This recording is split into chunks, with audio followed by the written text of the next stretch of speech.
Pemirsa, khususnya mahasiswa Universitas Terbuka, selamat berjumpa dalam program Perkuliahan Universitas Terbuka. Pada pertemuan ini, kita akan membahas mata kuliah Manajemen Kualitas dengan topik Total Quality Management. Dimulai daripada pengertian dan konsep Total Quality Management. Apa itu Total Quality Management? Total Quality Management sering kita, pengistilahnya mungkin sering disingkat dengan TQM. TQM ini tidak terlepas daripada Continuous Improvement.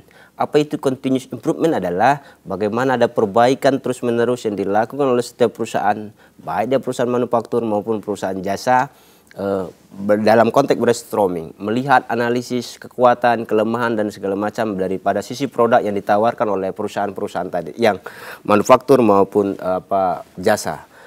Menurut Won tahun 2000 dia mengatakan bahwasanya total quality management ini harus secara holistik diterapkan dalam konteks memberikan manajemen pelayanan kepada konsumen. Karena kenapa? Dengan total quality management yang bagus, maka akan memberikan informasi yang solid, analisis dan perencanaan strategis yang baik bagi perusahaan itu sendiri. Oleh sebab itu penting bagaimana perusahaan menjaga total quality manajemennya dengan bagus, dengan improvement, dengan melihat dalam konteks sisi kelemahan maupun kekuatan yang ada. Ada strengths, ada weaknessesnya. Harus ada kajian SWOT analisis. Bagaimana kajian SWOT analisis di dalam melihat total quality management yang disiapkan oleh setiap perusahaan. Oleh sebab itu penting dalam menjaga ritme kinerja organisasi, kinerja perusahaan. Total quality management ini harus dilakukan oleh setiap perusahaan dengan mengkaji dengan instrumen ilmiahnya adalah dengan SWOT analisis. Ada beberapa perubahan dalam total quality management. Penerapan konsep perbaikan secara terus-menerus ini, improvement continuous, ini adalah bagaimana sumber daya manusianya ada sebagai kata kunci. Bagaimana ada sumber daya manusia tradisional atau tradisional human resource management dan manajemen sumber daya manusia secara kualitas dengan total quality human resource manajemennya harus sejalan. Ada beberapa perbedaan tradisional HRM atau total human resource manajemennya dan total quality management dalam HRM-nya. Pertama dalam konteks karakteristik proses, di mana tradisional human resource management adalah peran unilateral, sentralisasi pelatihan berdasarkan kebutuhan administratif. Karena oleh sebab itu tadi saya katakan human resource manajemennya, sumber daya manusianya ini adalah kata kunci dalam memperbaiki total quality management. Kemudian dalam konteks total quality human resource management berhubungan dengan karakteristik proses yang berbeda dengan tradisional HRM tadi yang saya sebutkan tadi, peran konsultan, desentralisasi, pelatihan secara terus-menerus, pengembangan ini harus jalan, harus running. Karena kenapa? Tanpa program ini berjalan, maka bagaimana bisa meningkatkan kualitas sumber daya manusia dalam memberikan total kualitas manajemen dalam konteks pemberian pelayanan prima, memberi produk-produk yang baik, menghasilkan produk-produk yang baik bagi perusahaan yang ada. Kemudian dalam konteks konten karakteristik isi. Tradisional human resource management menekankan kepada satu pendekatan di mana penekanan pada kinerja individu, berorientasi kepada karyawan, pengukuran performansi kinerja berdasarkan pekerjaan yang ada. Itu yang berhubungan dengan perbedaan karakteristik tradisional human resource management berhubungan dengan karakteristik isi. Berbeda dengan total quality human resource management,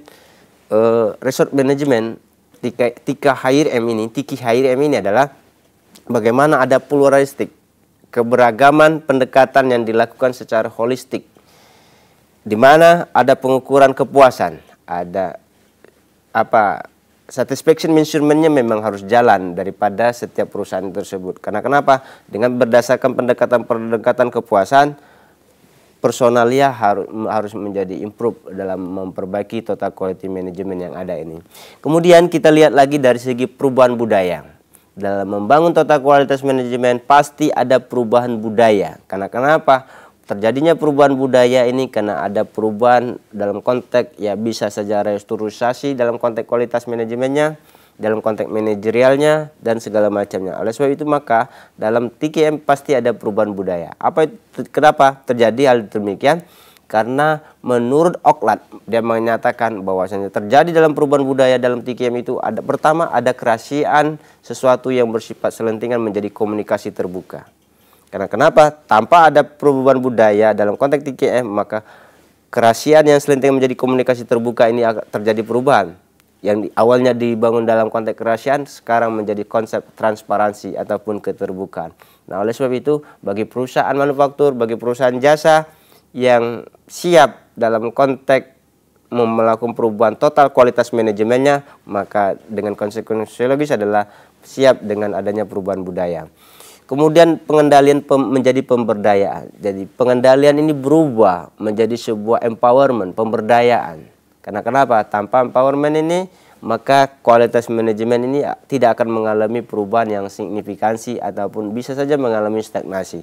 Karena karyawan tidak mau kalau secara terus-menerus dimonitor. Jujur, setiap manusia bekerja itu diberikan kepercayaan bukan hanya dimonitor begitu saja, tapi penting diberikan kepercayaan kepada karyawannya. Oleh sebab itu maka dalam konteks kedua ini perubahan tradisional perubahan budaya dalam TKM dalam konteks perspektif pengendalian menjadi pemberdayaan itu wajib dilakukan oleh setiap perusahaan.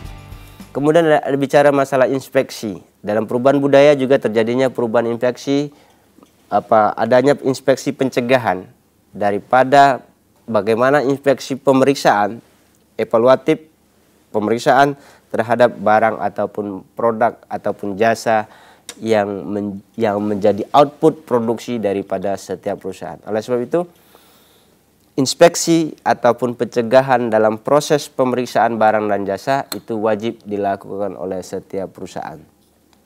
Kemudian dalam fokus internal dan eksternal. Karena kenapa? Dua variabel ini variabel penting dan juga menjadi isu yang akan mengalami perubahan dalam budaya tatkala terjadinya perubahan dalam TKM. Yang pertama dalam konteks fokus eksternal. Perhatian perusahaan ada organisasi bagaimana memiliki kemampuan yang dimiliki itu harus terbangun dari sisi manajerial pastinya. Kenapa dalam konteks eksternal kita bisa lihat beberapa indikator, beberapa hal yang bisa kita lihat. Yang pertama dalam konteks sistem, kemudian dalam konteks human resource manajemennya, kemudian dalam konteks infrastruktur dan segala macam. Ini kata kunci dalam membangun internalisasi perusahaan dan organisasi yang ada hari ini. Oleh sebab itu faktor internal juga harus penting. Yang kedua adalah faktor eksternal dalam konteks fokus internalisasi dan eksternalisasi ini. Faktor eksternal adalah bagaimana perusahaan menjaga hubungan yang terus-menerus, ya, meningkatkan jalinan kerjasama dalam konteks pasar bisnis. Kalau dalam konteks eksternal ini, bagaimana pasar bisnis ini terjalin menghubungkan. Kita contoh saja misalnya ya perusahaan-perusahaan pembiayaan bekerja sama dengan bank baru ke konsumen. Ini kok contoh real bagaimana menjamin hubungan dalam konteks eksternal. Bagaimana pasar bisnis ini dibangun dalam eksternal perusahaan yang harus terjaga ritmenya. Karena kenapa? Tanpa ada hubungan yang harmonis antara produsen-produsen lainnya ataupun perusahaan-perusahaan lainnya, maka proses eksternal dalam konteks membangun total kualitas manajemen ini akan pasti mengalami kendala yang cukup luar biasa. Karena kenapa? Perusahaan yang ada hari ini tidak bisa hidup sendiri tanpa ada kolega, tanpa ada connecting yang lainnya berhubungan dengan bisnis. Oleh sebab itu dibangun eksternalisasinya menjaga hubungan dengan bisnis lainnya. Kemudian terkala pentingnya eksternal dalam konteks eksternal, bagaimana memantau kinerja pemerintah, memantau regulasi pemerintah. Karena kenapa? Pemerintah ini sangat dengan regulasinya, dengan kebijakannya bisa menaikkan nilai jual perusahaan dalam konteks produk, barang dan jasanya, dan bisa saja menurunkan secara drastis persaingan pasar yang ditawarkan pada produk-produk setiap perusahaan. Kita lihat berbagai contoh kasus, misalnya kita lihat bagaimana hari ini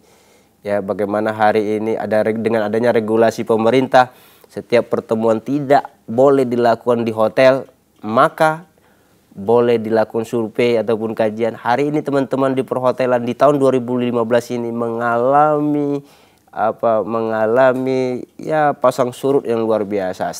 Mereka sempat banting harga. Dulu hotel yang berbintang dengan kelas bintang 5 mereka siap dengan menurunkan harga dengan kelas bintang 3 sampai bintang 2 bahkan. Hal ini terjadi khususnya di kita di Indonesia, apalagi di kota-kota besar hari ini. Bisnis perhotelan, bisnis properti, semuanya mengalami kelesuhan. Karena kenapa? Karena faktor eksternal yang berhubungan dengan regulasi dan kebijakan pemerintah ini sangat menentukan sekali dalam membangun perubahan budaya dalam membangun total kualitas manajemen. Itu dalam konteks sisi eksternal dan internal. Kemudian dalam konteks penjadwalan. Penjadwalan juga penting. Bagaimana kualitas manajemen ini dibangun dalam konteks penjadwalan ya mungkin seiring dengan konsep-konsep perencanaan yang ada yang dibangun oleh setiap perusahaan. Kemudian selain penjadwalan kita lari lagi kepada yang namanya yang keenam dalam konteks perubahan budaya dan total quality management, perlunya ada stabilitas dalam perubahan. Karena kenapa? Dengan adanya perubahan total quality management, konteks manajerialisasi perusahaan, maka harus ada stabilitas. Karena kenapa? Tatkala terjadinya perubahan dalam konteks total quality management, maka pasti ada muncul konflik interest. Interest di internal. Nah, kalaupun terjadi dalam konflik interest dalam internal, dalam perebutan struktur organisasi, hierarki struktur organisasi, maka harus ada manajemen konflik yang harus dimunculkan. Artinya apa? Secara holistik, secara menyeluruh, tatkala terjadinya perubahan di total quality management, maka stabilitas ataupun perubahan yang akan terjadi di dalam sebuah internal organisasi ataupun perusahaan, maka manajemen konflik juga harus dijaga ritmenya untuk menjaga stabilitas ataupun kondusivitas dalam menjaga ritme kinerja setiap perusahaan maupun organisasi. Karena apa? Sudah bisa dipastikan kalau terjadinya perubahan total quality management, maka proses perubahan budaya dalam perspektif stabilisasi ini akan terjadi di setiap perusahaan. Kemudian hubungannya dengan kerjasama. Ya, tatkala bicara masalah total quality management, maka kerjasama yang sudah saya uraikan di awal tadi, setiap perusahaan harus menjalin kerjasama pada masing-masing pihak. Karena kenapa? Perusahaan tidak bisa berdiri sendiri loh hari ini. Apalagi dengan persaingan yang luar biasa di 2015, apalagi mau mendekati AFTA, free trade, apalagi hari ini dalam konteks formalisasi kita sudah mendekati Asia Economic Community. Mau tidak mau semua hari ini kita harus siap. Tanpa ada kesiapan dalam semua perspektif, apapun posisi kita hari ini, apalagi perusahaan, maka dalam mengawal dalam konteks persaingan dan menjaga ritme kerjasama ini harus terjalin yang secara sistematis dari setiap perusahaan, dari baik karyawan, baik pimpinan, memang benar-benar harus siap menjaga kerjasama, menjaga persaingan yang sangat luar biasa hari ini. Kemudian yang terakhir berhubungan dengan pengalokasian. Bagaimana proses pengalokasian ini? Ya bisa saja pengalokasian sumber daya manusia, pengalokasian sumber daya modal memang harus sejalan, harus efektif dan efisien. Karena kenapa? Tanpa efektivitas, tanpa efisien dalam proses pengalokasian, maka perubahan dalam konteks total quality management ini, maka perusahaan akan mengalami ya beberapa kendala yang harus diantisipasi. Karena kenapa?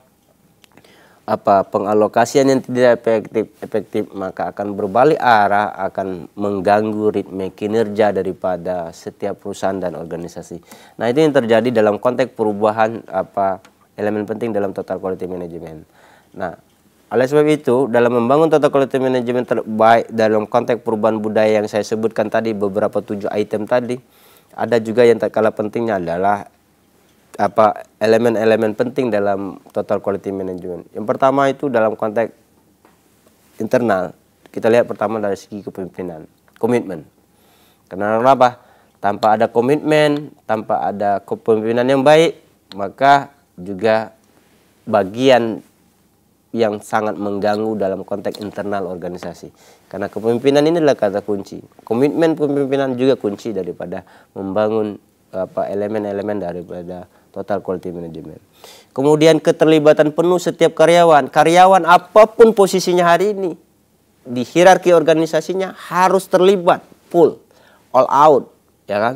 All out bagaimana mereka bisa memberikan kontribusi positif kepada perusahaan yang di mana tempat mereka bekerja hari ini. Karena kenapa?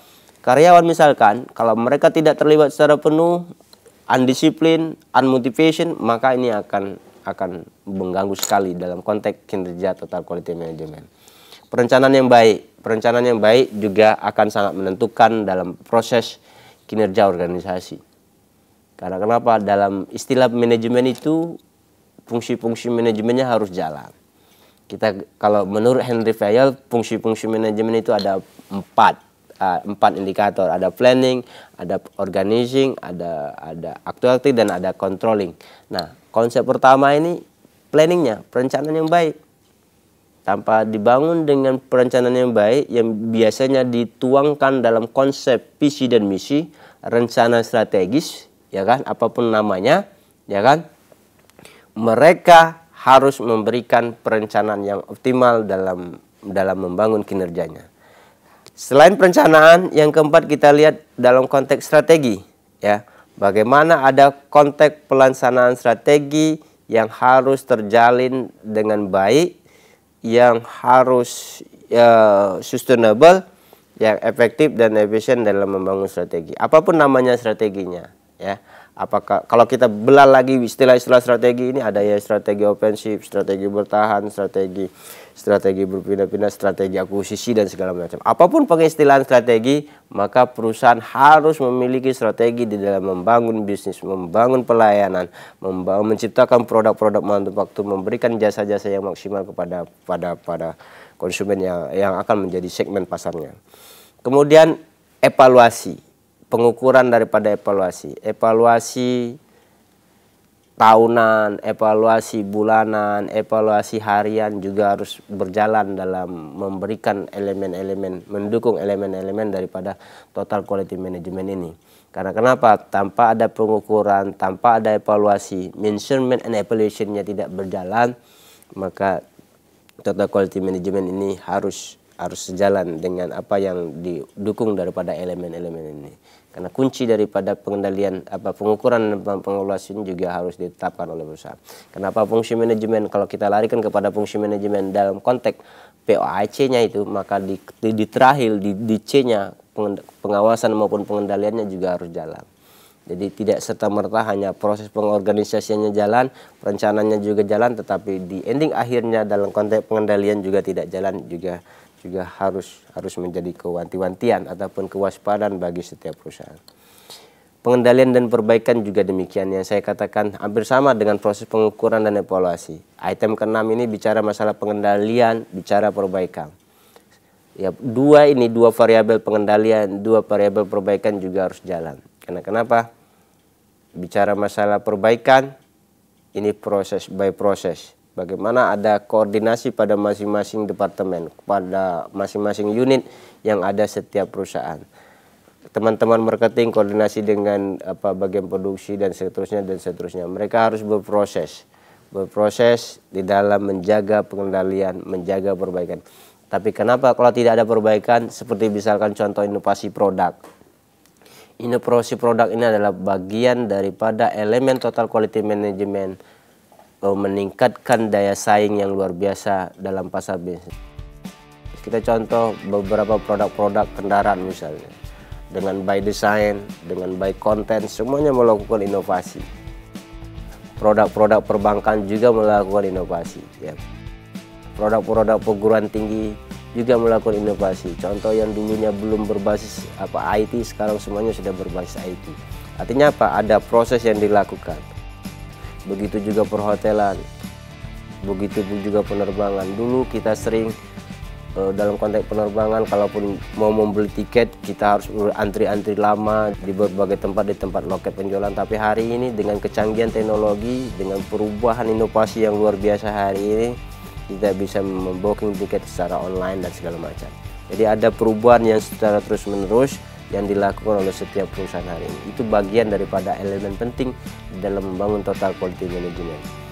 Kemudian bagaimana yang terakhir, yang ketujuh, berhubungan dengan elemen penting dalam total quality management ini adalah bagaimana proses capaian, bagaimana proses mempertahankan. Karena dalam istilah meraih itu lebih mudah daripada mempertahankan. Oleh sebab itu, perusahaan-perusahaan yang sedang tumbuh hari ini bagaimana mampu mencapai atau growth yang luar biasa, pertumbuhan yang luar biasa, tetapi juga tak kalah pentingnya bagaimana mereka mempertahankan perusahaannya, mempertahankan nama perusahaannya, mempertahankan produk yang ada ini di pangsa pasar hari ini. Tadi sudah saya singgung bagaimana kalau tanpa dipertahankan. Kita lihat Merpati Nusantara, maskapai penerbangan milik pemerintah, anak perusahaan dari Garuda, hari ini mengalami kendala yang luar biasa, ya sempat tidak beroperasi lagi. Kita nggak tahu apa nasibnya Merpati Nusantara hari ini. Yang hari ini dalam konteks persaingan bisnis penerbangan, mereka tidak ada lagi dalam persaingan hari ini. Ini sebagai contoh logika bagaimana sulitnya mempertahankan dalam konteks total quality management. Bagaimana manajemen Merpati Nusantara diuji loh hari ini. Hari ini diuji dalam proses pencapaiannya, kita lihat bisa sendiri. Itu satu. Kalau saya lebih banyak menyinggung ke sini. Kemudian yang isu yang lebih menarik lagi hari ini, kalau masih saya tarik ke contoh yang berhubungan dengan penerbangan Air Asia, dengan cost pembiayaan daripada resiko yang terjadi pasca kecelakaan yang terjadi di Indonesia beberapa bulan yang lalu mencapai triliunan rupiah. Nah, kerugian mencapai triliunan rupiah ini, kalau mau tetap eksis Air Asia, bagaimana menjaga ritme mempertahankannya dalam persaingan bisnis penerbangan hari ini.